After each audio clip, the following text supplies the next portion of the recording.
Sekiranya ada laki-laki dan perempuan menikah dengan ketentuan syariat yang benar, nikah dengan ada wali, ada saksi, kemudian nanti ada ijab kabul, termasuk ada mahar dan syarat-syarat nikah yang lain yang kemudian dipenuhi, maka sahlah pernikahan tersebut. Kemudian dalam kondisi rumah tangga, salah satu yang diharapkan adalah lahirnya anak, punya keturunan, punya anak laki-laki maupun perempuan. Dan inilah yang diharapkan dari sebuah keluarga. Bahkan di antara doa-doa yang Allah Subhanahu wa taala sampaikan di dalam Al-Qur'an, wabil khusus doa Nabi terdahulu adalah doa untuk dikaruniai anak. Nabi Ibrahim alaihissalam di antara doanya adalah doa dikaruniai anak yang soleh, keturunan yang soleh yang bisa mendirikan sholat dan seterusnya. Dan seterusnya. Maka nikah ini salah satu faedahnya adalah punya keturunan.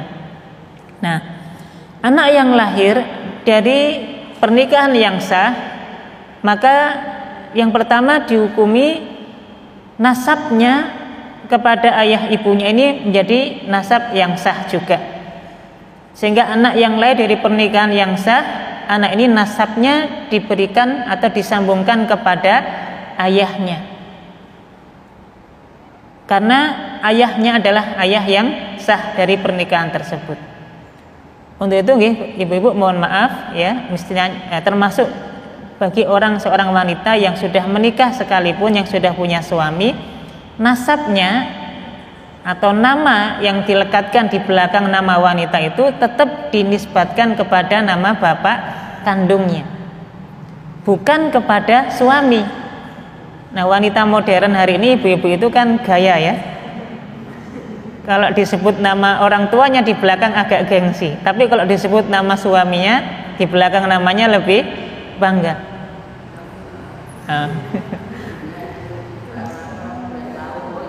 Oh gitu nggih. Nggih. Tapi sebenarnya nama seorang wanita yang sudah menikah sekalipun tetap nisbatnya kepada nama bapaknya. Ya, tidak kepada nama suami.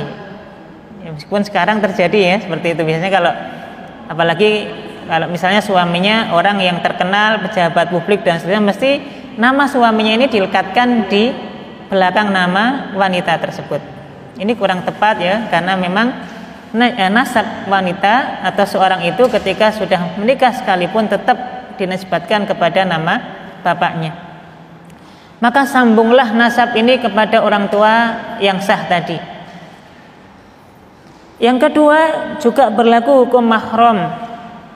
Sebab karena pernikahan nanti anak dengan ayah ini nanti ada hukum mahram.